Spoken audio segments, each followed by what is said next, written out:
क्या hello student, PKJTITI के online portal पे आप लोगों का स्वागत है।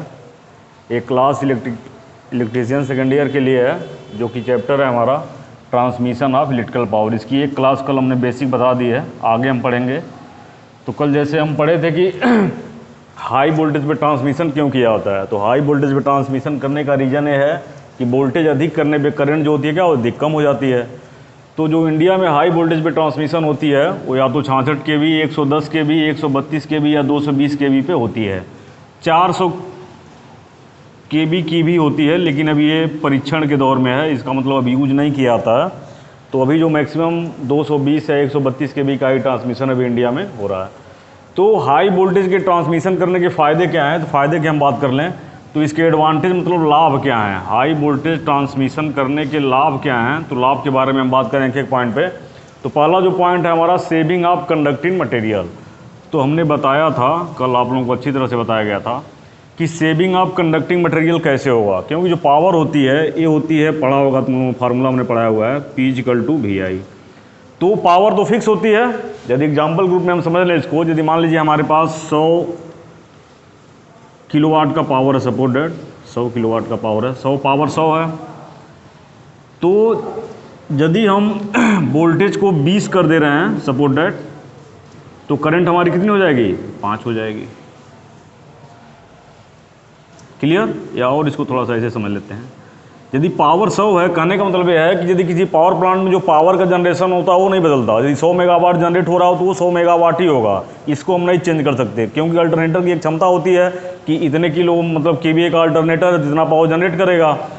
तो इसमें हम चेंजिंग किस में कर सकते हैं, V और I का वेरिएशन कर सकते हैं। तो हाई वोल्टेज ट्रांसमिशन का फ़ायदा ये होता है कि यदि मान लीजिए P 100 किलोवाट या 100 है, पावर 100 जनरेट हो रही है, तो वोल्टेज मान लीजिए हमारा 10 वोल्ट है, सपोज दैट 10 वोल्ट है, तो इस कंडीशन में जो करंट होगी 10 की हो जाएगी।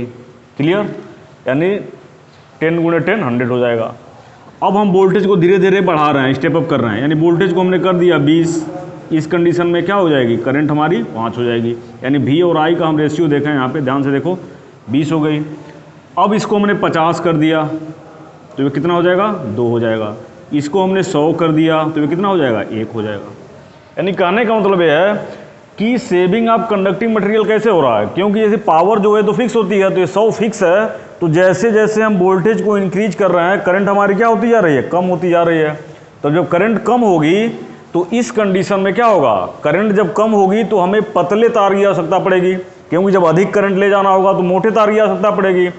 तो जब यहाँ पे वोल्टेज को हम हाई कर देते हैं, हाई वोल्टेज पे ट्रांसमिट करते हैं, तो उस कंडीशन में करंट का मान कम हो जाता है, जिसकी वजह से जो मटेरियल होता है, जिस मटेरियल मतलब SSR जो कंडक्टर होता है, उसकी मात्रा क्या होती है, काफ़ी कम लगती है। तो इसी वजह से जो कंडक्टिंग मटेरियल है उसकी क्या हो जाती है, चूँकि ये लाइन ट्रांसमिशन लाइन 500, 800, 1000 किलोमीटर तक चली जाती है, काफ़ी लंबी दूरी तय होती है, तो थोड़े से बचने में उतनी दूरी तक ले जाएंगे और काफ़ी मतलब उसमें कई फेज लगे हुए होते हैं, बहुत सारे वायर प्रयोग किए जाते हैं। तो इसीलिए यहाँ पे क्या होती है, ये जो कंडक्टिंग मटेरियल होता है, जो मतलब वायर के रूप में प्रयोग किया जाता है, उसकी क्या होती है, बचत हो जाती है। इसका रीज़न ये है कि वोल्टेज हम अधिक करेंगे तो करंट क्या हो जाएगी, कम हो जाएगी। ठीक। दूसरी चीज़, reduction in power loss. Power loss को आप लोग अच्छी तरह जानते हैं। पावर लॉस का जो फार्मूला होता है P=I² R। तो अभी हमने बताया कि जब वोल्टेज को हम हाई करेंगे तो करंट क्या हो जाएगी, कम हो जाएगी। तो जब करंट कम होगी तो एक्चुअली पावर लॉस भी क्या होगा, कम होगा। तो जब पावर लॉस कम हो जाएगा यानी रिडक्शन इन कॉपर लॉस। तो जो कॉपर लॉस ये होता है, कॉपर लॉस होता है P=I² R। तो I² R जब कॉपर लॉस होगा तो I का मान क्या होगा, I यहाँ पे लेस हो जा रही है, तो I लेस होने से क्या होगा, ये कॉपर लॉस भी कम हो जाएगा। कॉपर लॉस कम होने से अगला फायदा क्या होगा, इंक्रीज इन एफिशिएंसी। ये तो आप लोगों को पता होगा कि किसी भी मशीन में जब लॉसेस कम होंगे तो उसकी एफिशिएंसी क्या होगी, बढ़ जाएगी, यानी दक्षता उसकी बढ़ जाएगी। तो ये दक्षता क्यों बढ़ जाती है, क्योंकि रिडक्शन इन कॉपर लॉस। तो ये चीज़ भी हो गई, और ये तीसरी चीज़ हो गई। Next, better voltage regulation. Voltage regulation क्या होता है, वोल्टेज रेगुलेशन का फार्मूला तुम लोगों ने फर्स्ट ईयर में पढ़ लिया, हमने पढ़ाया हुआ है, कई चीज़ों में आया हुआ है, ट्रांसफार्मर में आया, और भी सारी मतलब मशीन्स में आया हुआ है। तो वोल्टेज रेगुलेशन का फार्मूला होता है VR voltage regulation no load minus full load बटे फुल लोड × 100। तो इसका मतलब क्या होता है कि जो इसमें फुल लोड होता है इसका मान काफ़ी कम हो जाएगा। यहाँ पे VL होगा तो VFL फुल लोड होगा, ये I/R होता है, I/R होता है। तो I का मान कम होने से इसमें क्या होगा, फुल लोड वोल्टेज का मान यहाँ पे क्या हो जाएगा, कम हो जाएगा। तो इसके कम होने से जो वोल्टेज रेगुलेशन होगा वो क्या होगा, बेहतर होगा। तो एक फ़ायदा इसका ये हो जाएगा। Next, saving in installation cost. Installation cost का मतलब क्या होता है, इंसॉलेशन कास्ट का मतलब किसी ट्रांसमिशन लाइन को बनाने में जो पूरे खर्चे आते हैं तो वो कम कैसे होंगे, इसको हम थोड़ा सा डिटेल में समझ लेते हैं। सेविंग इन इंसॉलेशन कास्ट का मतलब ये होगा कि लागत मूल्य में कमी, लागत मूल्य में कमी। अब लागत मूल्य क्या हो गई, लागत मूल्य मतलब किसी भी लाइन को बनाने में हमें क्या क्या मुख्य रूप से ज़रूरत पड़ेगी, वो ज़रूरत पड़ेगी क्या, मतलब ट्रांसमिशन लाइन है तो टावर की ज़रूरत पड़ेगी, तो हम पोल कर दें या टावर कर दें, पोल की ज़रूरत पड़ेगी। फिर इसके बाद इसमें आगे हम भी इसके डिटेल के अभी इसके बारे में बताएंगे। पोल पड़ेगा, फिर क्रॉस आर्म होगा, फिर कंडक्टर होगा। तो अभी कंडक्टर तो कम हो गया। तो ये बताओ, जब अभी हमने बताया हुआ है कि कंडक्टर काफ़ी मतलब हल्का रहेगा, तो जब कंडक्टर हल्का रहेगा तो पोल भी क्या होंगे, बहुत वजनदार पोल नहीं बनाने पड़ेंगे। क्रॉस आर्म भी इस पर तार को लेके गुजारा जाता है, या इंसुलेटर जिससे मतलब तार को पोल से जोड़ा जाता है, जो इंसुलेटर होता है, ये भी हल्के लगाने पड़ेंगे। कहने का मतलब ये है, यदि मोटा तार होता तो उसके वजन को रोकने के लिए क्रॉस आर्म भी हमें क्या लगाना पड़ता, मजबूत लगाना पड़ता। तो जब तार मोटा रहेगा तो ये सारी चीज़ें इसमें बढ़ जाएंगी, लेकिन जब तार हमारा कम हो गया, छोटे साइज का हो गया, तो ये सारी चीज़ों की साइज़ क्या हो जाएगी, ऑटोमेटिक कम हो जाएगी। तो इसके कम होने से जो सेविंग इन मतलब इंसॉलेशन कास्ट है, इस लागत मूल्य में क्या हो जाएगी, कमी आ जाएगी। तो एक बार और फिर रिवीजन कर लें हम, क्या क्या होगा। सेविंग ऑफ कंडक्टिंग मटेरियल, वो आपने समझ लिया है। Reduction in copper loss, I²R copper loss की वजह से क्या होगा, इसमें जब वोल्टेज हाई हो जाएगी तो करंट कम हो जाएगा, करंट कम होने से कॉपर लॉस क्या होगा, कम होगा। कॉपर लॉस जब कम होगा तो इफिशिएंसी मशीन की बढ़ जाएगी और वोल्टेज रेगुलेशन भी क्या होगा, बेहतर होगा। इसके बाद जो लागत मूल्य है, जो इंसॉलेशन हम पूरा जो कास्ट आ रही है, वो सारी क्या हो जाएगी, कम हो जाएगी। ठीक। नेक्स्ट है आपका लो वोल्टेज ड्रॉप। जो वोल्टेज ड्रॉप होता है, एक इसका फार्मूला होता है V=IR। तो सीधी सी बात है, आप सुन लीजिए, जब I का मान कम होगा तो वोल्टेज ड्रॉप भी क्या हो जाएगा, हमारा कम हो जाएगा, क्योंकि उसी की वजह से वोल्टेज ड्रॉप होता है। इसके बाद बात आती है लो करंट। लो करंट क्यों होगा, क्योंकि P=VI cos φ। इसको हम देखें यहाँ से तो I बराबर हो जाएगा P/V cos φ, जहाँ पे पावर भी कांस्टेंट है और पावर फैक्टर तो मैक्सिमम कांस्टेंट ही होता है, हल्का वेरी करता है। तो यहाँ पे I जो होता है डायरेक्ट प्रोपोर्शनल हो जाएगा 1/V के। क्लियर, मतलब I इन्वर्सली प्रोपोर्शनल हो जाएगा 1/V के। तो इस फार्मूले से हम देखें तो V के बढ़ने से I क्या हो गया, घट गया, यानी करंट में क्या हो जाएगी, कमी हो जाएगी। ये चीज़ भी क्लियर हो गई। अब इस पर एक न्यूमेरिकल हम देख लेते हैं। न्यूमेरिकल एक आ रहा है इसमें कि 5000 किलोवाट के पावर को 11 किलोवोल्ट की जगह 220 किलोवोल्ट पे यदि हम ट्रांसमिट कर रहे हैं तो धारा में कितने % कमी आएगी। तो इसको करने के लिए हम देख लेते हैं। तो इसमें जो पावर होती है, आप लोगों को पता होगा कि पावर P होती है V/I। अभी हम सिंगल फेज 3 फेज में वो VI cos φ/3 उसकी बात नहीं कर रहे हैं, अभी नॉर्मल बात हो रही है। तो P=VI।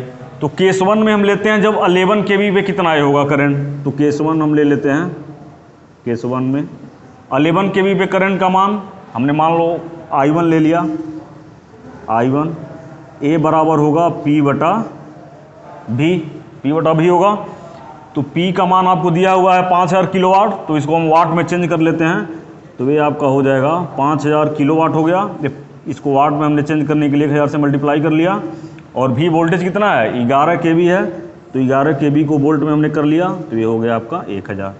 ये कट गया आपका, तो ये मिल गया पहली कंडीशन में जो करंट आपकी हो गई I1 बराबर ये हो गई 5000/11। क्लियर है। केस 2 लेते हैं। केस 2 में क्या होगा, केस 2 में जब 11 kV की जगह हम इसको 220 kV पे जब ट्रांसमिट करेंगे तब क्या होगा। उस कंडीशन में यदि करंट आपकी I2 है तो A बराबर हो जाएगा P/V। तो P की जगह तो वही होगा, पावर तो बदलती नहीं है, तो इसको हमने वाट में चेंज कर लिया। और 11 की जगह हो जाएगा 220 गुणे हो जाएगा आपका 1000। ये कट गया, 0 से 0 कट गया, इसको और काट दीजिए। ये 250 हो गया और ये हो गया आपका 11, यानी ये हो गया 250/11। ठीक है, एम्पियर यहाँ लिख सकते हो, एम्पियर हो गया और ये भी आपका हो जाएगा एम्पियर। क्लियर है। चलिए, अब केस 1 में जो मतलब 11 kV पे जब हम ट्रांसमिट कर रहे थे तो उस कंडीशन में जो करंट हमारी कितनी थी 5000/11 एम्पियर, और केस 2 में 250/11।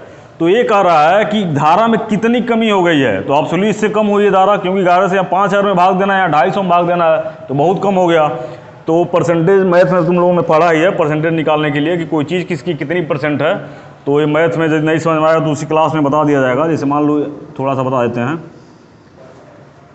ए और बी पूछा जाए कि बी ए से कितना कम है, तो इस कंडीशन में दोनों का रेशियो हो जाता है ए माइनस बी, और जिससे तुलना हो रही है उसको बट्टे में करके क्या करते हैं 100 से मल्टीप्लाई कर देते हैं। तो सीधी सी बात है, यहाँ पे आसानी से आप कर लीजिएगा। कैसे करोगे देखो, ये पूछ रहा है कि I1 करंट I2 जो है I1 से कितनी कम हो रही है, तो परसेंटेज निकालने के लिए, परसेंटेज कमी निकालने के लिए हम ऐसे कर सकते हैं, ऐसे लिख सकते हो इसमें कि I2 में परसेंटेज कमी जो हो जाएगी कितनी हो जाएगी, वो बराबर हो जाएगा इन दोनों का डिफरेंस। तो डिफरेंस करने के लिए हम कर देंगे 5000/11 माइनस 250/11, ये तो डिफरेंस हो गया, और बटे जिससे कंपेरिजन हो रही है, तो कंपेरिजन पहले वाले से कितना कम हो रहा है, तो ये हो गया 5000/11, और परसेंटेज निकालना है तो 100 से क्या करेंगे मल्टीप्लाई कर देंगे। अब देखो सरल करेंगे इसमें से, तो 5000, चलो सरल कर लेते हैं, 5000 में से 250 घटा दो, सीधा सीधा हर बराबर है घट जाएगा, तो ये हो जाएगा 4750, ठीक है, और बटे 11 हो जाएगा, और ये पलटी मार जाएगा इधर, गुणे 11/5000 गुणे 100, 11 से 11 क्या करोगे कट जाएगा। अब बचा कितना आपका, इसको 1 मिनट कैलकुलेशन बताइएगा, इसको भाग करिएगा, भाग करके बताइए जरा। 4750/5000 अपने फ़ोन से करिए, इसको भाग देंगे हम तो हो जाएगा 4750/5000 गुणे 100, रहने दीजिए, हो जाएगा, ऐसे हो जाएगा, कट जाएगा, 100 हो गया, तो 3 0 से 3 0 कट गया, 5 9 45 और 5 5 25, सीधा सीधा निकल गया, कितना आ गया 95%। अब देखो कुछ बात समझ में आई।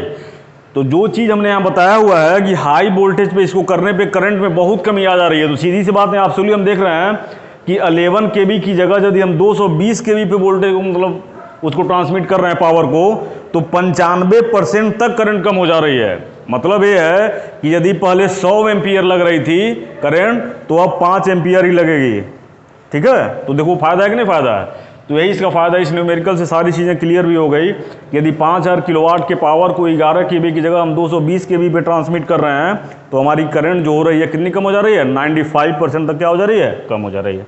चलिए ये चीज़ क्लियर हो गई होगी। चलिए नेक्स्ट आगे बढ़ते हैं। अब आता है इलेक्ट्रिक डिस्ट्रीब्यूशन लाइन। अब तो हमने यहाँ पे हाई वोल्टेज की बात कर ली कि हाई वोल्टेज पे हम ट्रांसमिशन करेंगे।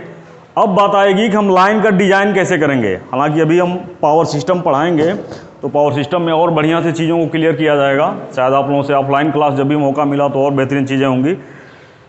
तो इलेक्ट्रिक डिस्ट्रीब्यूशन लाइन की बात कर लेते हैं। तो जो इलेक्ट्रिक डिस्ट्रीब्यूशन लाइन होता है वो मुख्य रूप से दो तरह का होता है। एक होता है ओवरहेड लाइन और दूसरा होता है अंडरग्राउंड लाइन। ओवरहेड लाइन को सिरोपर लाइन भी कहा जाता है, सिरोपर लाइन। सिरोपर का मतलब जो जमीन के ऊपर ऊपर पोल के द्वारा जाता है, और अंडरग्राउंड लाइन जो होता है वो क्या होता है, जमीन के अंदर जाता है। तो इसमें भी बाउंडेशन होता है। हालांकि सेफ्टी की दृष्टि से देखें तो मतलब सेफ्टी के लिए तो ये सबसे सुपर माना जाता है अंडरग्राउंड लाइन।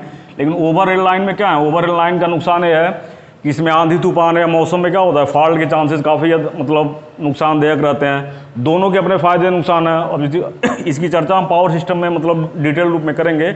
अभी हम थोड़ा सा ही जान लेते हैं कि जो डिस्ट्रीब्यूशन लाइन होता है इसमें केवल दो भाग होते हैं, ओवरहेड लाइन और अंडरग्राउंड लाइन। तो ओवरहेड लाइन का प्रयोग मतलब ग्रामीण क्षेत्र की एरिया में जहाँ पे खाली ज़मीन है, जहाँ पॉपुलेशन कम है, वहाँ पे मतलब इसका किया जाता है। लेकिन जो अंडरग्राउंड लाइन है, जैसे आप लोगों ने सुना होगा कि मतलब पीएम का जो एरिया बनारस है, वहाँ पे पहले देखा होगा आप लोगों ने कि शहरों में बहुत ज़्यादा केबल मतलब सिस्टम लगे होते थे, जिसको सब अंडरग्राउंड कर दिया गया है। तो जहाँ पॉपुलेशन कम रहती है वहाँ पे ओवरहेड लाइन का मतलब प्रयोग किया जाता है। ग्रामीण क्षेत्र में ज़्यादा होता है, लेकिन जो शहरी एरिया है, अर्बन एरिया है, रूरल एरिया में होता है। लेकिन जहाँ पॉपुलेशन ज़्यादा होती है, जनसंख्या घनत्व ज़्यादा है, वहाँ पे अंडरग्राउंड लाइन का प्रयोग किया जाता है। फ़ायदा क्या है, दोनों के अपने फ़ायदे नुकसान हैं। इसका जो होता है ओवर लाइन का फ़ायदा यह है कि यदि फॉल्ट कहीं हो रही है तो बहुत आसानी से इसमें हम क्या कर सकते हैं, ढूंढ पाते हैं, फ्यूज के थ्रू इसको ठीक कर पाते हैं। लेकिन जो अंडरग्राउंड लाइन होती है इसमें फॉल्ट को मतलब खोजना भी और उसको मेंटेनेंस करना काफ़ी क्या होता है, मुश्किल काम होता है। लेकिन सेफ्टी की दृष्टि से देखें तो बारिश, आंधी, तूफान किसी मौसम में यदि लाइन अंडरग्राउंड है तो आसानी से भी मतलब उस कंडीशन में भी लाइन को ऑपरेट कर सकते हैं। लेकिन जो ओवरहेड लाइन होती है, जो बार बार गई होती है पोल और तार के द्वारा, तो वहाँ भी इसको कर पाना क्या होता है, थोड़ा मुश्किल होता है। ये जो होता है कास्ट इसका इकोनॉमिकल मतलब होता है, सस्ता थोड़ा पड़ता है। लेकिन जो केबल होती है अंडरग्राउंड वाला सिस्टम है काफ़ी कॉस्टली होता है। तो दोनों के अपने मतलब नफ़े नुकसान है, लेकिन जहाँ जिस तरह से सुविधा होती है उस हिसाब से हम क्या करते हैं, इसका प्रयोग करते हैं। अब आते हैं हम ओवरहेड लाइन में। ओवरहेड की बात करें फिर अंडरग्राउंड की बात होगी। तो ओवरहेड लाइन जो होता है ये मुख्य रूप से दो तरह का होता है। इसमें एक हॉरिजॉन्टल होता है और एक वर्टिकल होता है। हॉरिजॉन्टल वर्टिकल समझ लो तुम लोग। जैसे मान लीजिए पोल है, ये पोल आपका है। तो हॉरिजॉन्टल तुम लोग गाँव में देखे भी होंगे कि एक किस तरह से पोल रहता है और इसके ऊपर एक क्रॉस आर्म लगा होता है। जैसे मान लो 11,000 की लाइन के गांव में गई होगी, देख लेना। तो ये पोल है, पोल के ऊपर एक क्रॉस आर्म लगा हुआ है। इस क्रॉस आर्म के ऊपर देखोगे यहाँ पे एक इंसुलेटर लगा होता है। वो इंसुलेटर 3 तरह का होता है, उसमें पिन है, सेकल है, डिस्क है, कई तरह के हैं। स्टिंग इंसुलेटर जो टावर वाली लाइन में लगा होता है। तो ये पोल हो गया, एक क्रॉस आर्म हो गया। फिर इसके ऊपर इंसुलेटर लगा के वहीं से तार से क्या होता है, गुजरा होता है। तो ये जो इस तरह से क्रॉस आर्म लगा है, फिर कहीं कहीं भी आकार के भी इस तरह से भी पोल होते हैं। शहर और में कहीं कई तरह के होते हैं। मान लो एक पोल है यहाँ पे, ऐसे मान लीजिए पोल है। तो कहीं कहीं क्रॉस आर्म ऐसे भी बने हैं, कहीं कहीं क्रॉस आर्म जो आपके भी आकार में बने हैं। अपने कॉलेज के पास देखना एक आध कुछ पोल पे ऐसे बना हुआ है, भी शेप में ऐसे बना हुआ है। तो एक इंसुलेटर यहाँ लगा दिया गया है, एक इंसुलेटर यहाँ लगा दिया है, एक इसके ठीक पीक पे लगा दिया गया है।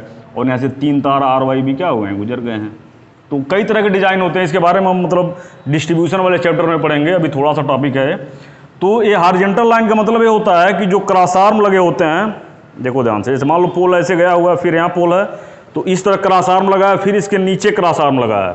तो हॉरिजॉन्टल का मतलब ये हो गया कि कोई चीज़ इस तरह से है, फिर ऐसे इस तरह देखो ऐसे है, ये दोनों हॉरिजॉन्टल हो गया। लेकिन यही चीज़ यदि वर्टिकल में क्या हो जाएगी, वर्टिकल में एक पोल ऐसे, मान लो पोल ऐसे गया हुआ है, मान लीजिए पोल है, ये पोल है और एक क्रॉस आर्म लगा हुआ है ऐसे, और फिर एक क्रॉस आर्म और ऐसे लगा हुआ है, ऐसे लाइन गई हुई है, तो हॉरिजॉन्टल हो जाएगा। वर्टिकल में क्या होगा, पोल ऐसे सीधे गया रहेगा, पोल यहाँ एक है, एक पोल यहाँ है, और एक ऐसे तार गया रहेगा, फिर एक नीचे ऐसे तार गया रहेगा। तो वो कंडीशन जो हो गई, देखो यहाँ फिगर देख लेना, यहाँ पे बहुत स्पष्ट नहीं होगा। तो आप कॉलेज जब भी आएंगे आप लोग, यहाँ पे दिखा दिया जाएगा कॉलेज यहाँ पे। तो अब तो गाँव में लाइन भी बन रही। कभी कभी इसको समझने के लिए अच्छी तरह से समझ लो कि ये टबलर पोल होता है। टबलर पोल इसको भी बता देना, आसानी से समझ जाओगे। एक मिनट, टबलर पोल ऐसे होता है, देखोगे गांव मतलब अब तो नगर पालिका में लग रहा है। ये नीचे थोड़ा चौड़ा होता है, फिर थोड़ा सा यहाँ से पतला हो जाता है, इसको टबलर पोल बोला जाता है। फिर थोड़ा सा और पतला हो जाता है, ठीक। तो इस पर देखोगे तो यहाँ पे ऊपर से 11 kV की लाइन ऐसे गई रहती है। ये 11 kV की ST लाइन होती है, और इसी पोल पे नीचे से ऐसे गया रहता है, 3-4 तार जो रहता है, ये LT लाइन होती है। RYB ऊपर अर्थ कर लो और ये हो जाएगा, ठीक है। तो ये लाइन क्या होती है, ये LT लाइन होती है, ठीक है। तो ये जो ऊपर वाला पोजीशन है इसी को हम कहते हैं हॉरिजॉन्टल, और नीचे जो इस तरह गया हुआ है इसको हम क्या कहते हैं, वर्टिकल कहते हैं। तो जो ओवरहेड लाइन होती है मुख्य रूप से ST लाइन ही होती है। इसमें लो वोल्टेज से लेके हाई वोल्टेज और ओवर हाई वोल्टेज तक हम कर लेते हैं। जैसे 650 वोल्ट से लेके 33 kV ऐसे ऊपर तक की वोल्टेज हम क्या करते हैं, हॉरिजॉन्टल ले जाती है। लेकिन वर्टिकल में केवल हम LT लाइन का इस्तेमाल करते हैं। LT लाइन का मतलब जो डायरेक्ट कंज्यूमर को दी जाती है। कंज्यूमर का मतलब जो सीधे सीधे सब स्टेशन से उपभोक्ता को जाती है। और एक चीज़ और आपको याद रखना है कि इस वाले जो हॉरिजॉन्टल लाइन होते हैं इसमें पिन इंसुलेटर और डिस्क इंसुलेटर का प्रयोग किया जाता है। पिन इंसुलेटर ऐसे होता है, देखोगे अपने लैब में भी है, अभी हम दिखा देंगे अगले मतलब वीडियो में। लैब में रखा हुआ है, ऐसे होता है, गोल सा ऐसा बना होता है, ये आपका पिन इंसुलेटर होता है। और डिस्क जो गोल की तरह डिस्क की तरह होता है, बड़ा बड़ा, और इसका प्रयोग किया जाता है जहाँ पे लाइन को घुमाया जाता है, या डबल पोल मतलब H पोल लगाए जाते हैं, वहाँ पे बनाया जाता है। तो यहाँ पे डिस्क, पिन इंसुलेटर या डिस्क का प्रयोग किया जाता है। और LT लाइन जो होती है इसमें सेकल इंसुलेटर का प्रयोग किया जाता है। तो अपने पास तीनों इंसुलेटर लैब में हैं। कभी आप जब भी ऑफलाइन क्लासेज हो रही है तो आप लोगों को लैब में क्या कर दिया जाएगा, दिखा दिया जाएगा, ठीक है। फिर आगे हम फिर अभी नेक्स्ट वीडियो अभी मिलते हैं आपसे।